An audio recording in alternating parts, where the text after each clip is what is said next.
Why, when you say you love your pastor and you standing up for your pastor, you in a cult? All of a sudden now it's cult behavior because Shabbat is I'm gonna tell y'all, I stood up for Apostle, and somebody say I was in love with Apostle, like sexually in love with her. All because I said this. I had prayed to God when I was 18 years old. When I was 18, I prayed to God because I did not never, everybody picked on me. People always act like I was just going to be the biggest whore there is. I didn't get that type of love at home. I didn't even get it from my daddy. I don't want to cry right now, but I'm just going to break it down. And before I turned 20, I was locked up during this time. I got locked up around about 19. And that's when I met Dr. T.L. Penny, because she came there and she prophesied to the people. Now that was right about the time y'all see the other video. If y'all ever see the other video, the story I was telling you about, yes, I had to go humble myself to get back with God. I didn't know what to do. So I called my mama, and she gave me directions. Not my mama, but Dr. T.L. Penny gave me directions. At that time, she was evangelist. And so I never really believed in prophets. When I was a little child, prophets used to give me the worst words. I used to hear the worst thing about me. A prophet told me I would be nothing but a hoe and a slut. This came out the prophet's mouth. Dr. T.L. Penny looked at me when I was 19 and told me, you are not what you're done. She did let me know I ain't had to be stuck there. Idolizing her this is not idolizing her. This is speaking the truth about her. She's not the one I put in. She will never be the one I put first. I ain't mean it like that, but I do mean it like that. God is the head of my life. And she always tells us, make sure we put God first. She is not the one that we worship. We're not the one that I didn't have to know that. It's just God has shown me that she's still human. The pastor will let you down, but God won't. But yet, I hold a dear, unconditional love for her, because she was there for me in ways nobody was. She didn't even look at me how the world looked at me. She saw me in my rawest state. She saw me in my rawest state. She saw me in the same-sex relationships. She saw me. She still using me too. She's still using me in the church too. And it broke a lot of stuff in me when she did that. Known as a prostitute and a cokehead. I tell my testimony all the time. Dr. T.L. Penny did not look at me no different like other pastors did. Not even how my mama looked at me. She looked at me with the love of Christ, and I saw it. So, just because I say I love her and I'll fight for her, yeah, I'll knock you out about my pastor. Ask a couple of people.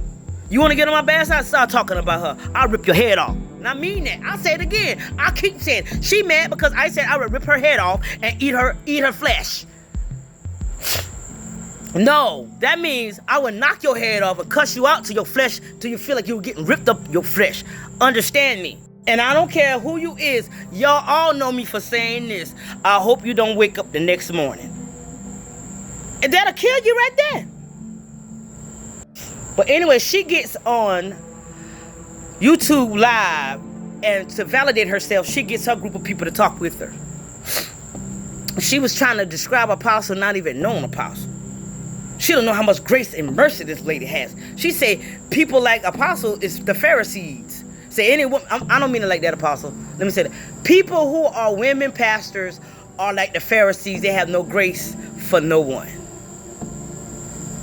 They don't have no grace for no one, no mercy. Quick story.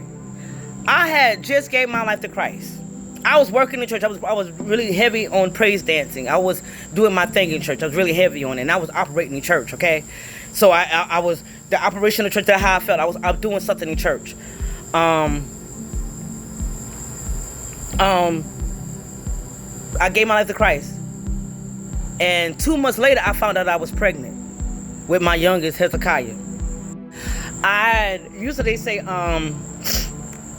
we can't have no appointments unless we make appointments. I didn't make an appointment with Pastor today. I just said I had to talk to her. I really had to talk to her privately. I didn't want to talk to nobody else. Because a year before that, no, 2 years before that, I had got pregnant. And I almost died. So I was thinking God was coming back to take my life. And if I carried the baby through, that I was gonna die. My pastor know I ain't lying, because this is a conversation we had in our office. And she asked me what I was thinking about doing. I said, Apostle, I was thinking about getting rid of it because I don't know if I was gonna live or not. I don't think I'm gonna live like that. And she said, Sheila, you gonna be just fine. You gonna be just. There's another part of the conversation we had, and there was Grace. She said, why? She said, she asked me some questions, but she still had that grace for me. I mean, like, I ain't never seen nothing like it. I mean, I appreciated it. And I thank God for it, because you don't see that type of grace when you get pregnant in the church and you working in the church. But my pastor said she saw me give my life to Christ. And I wasn't sleeping with nobody after I gave my life to Christ. I really was trying to be in the church, like really just stick with God. I wasn't doing it. And she still said she was going to use me until I was too big to be used. And that I never seen before in my life. Other pastors would sit you down and preach on you and make you apologize to the whole church. My pastor didn't do none of that. We talked privately, and nobody knew I was pregnant until I said something about it. You don't know the negative conversations my mama didn't have with my pastor about me. And my pastor still love me unconditionally. I ain't never seen him before. Okay? So yeah, she has the love of Christ, and you can't deny that about her. God got her built to love everyone. She loves people. She has so much compassion. So many things she did for so much for the people in the church, for the city of Sumter themselves. Do you know what she do for the city of Sumter itself? But the thing is, the person who posts that is a weak person. Really is a female who operates in her feelings. Now, I'm going to be real, I'm going to calm down and show y'all, yeah, I got good sense. But I flip out when you mess with my pastor. Yes, I do. But to break her down real fast, I'm going to break this woman down. She is a woman who do not have no integrity. For one, she looked at me because I had a mad face and said I had demons. Said everybody in Shabbat is on a false doctrine. Because we got a lady as a preacher. I should post a lot of my stuff to YouTube. See, this is something that's about to post. I never made this post. It wasn't even a video with Shabbat. It wasn't even a video from Shabbat. It was a video from another church where she just went and she started picking on Apostle. Pissed me off. I ain't seen nobody standing up for Dr. Tia Penny. I'm sorry. I'm one of hers, and I've been with her before. I say I'm one of hers because of the fact I'm like her family. For real. I'm like, we almost can say I'm blood. I've been there for so long. She was my mama best friend. Her and my mama were good friends. Shoot, I done dined in her house. I done been in her house. If she would let me, if I asked her, if it was important enough, she'll let me come to her house right now. My pastor ain't scared to let nobody come to her house. But we scared to go to her house. Let me clock that T right quick. We scared. Because the woman gonna prophesy whenever. Some things we just don't want her to know. But we hope that she don't know. And we hope that we don't even want to know that she don't. The other woman who posts Apostle is a gossiper. She's a gossiper. She picks. She has no platform but TikTok. I mean, not TikTok, but YouTube. I keep saying I love TikTok. I'm on TikTok right now. But anyway, she only have YouTube. And she has her little flame people who listen to her crap that pleases their flesh, not their spiritual man. She went there for validation. She likes to talk about people. Apostle has never posted one thing about one person ever. Apostle don't talk about nobody. Who's the real woman of God? Huh? Matter of fact, Apostle always say this.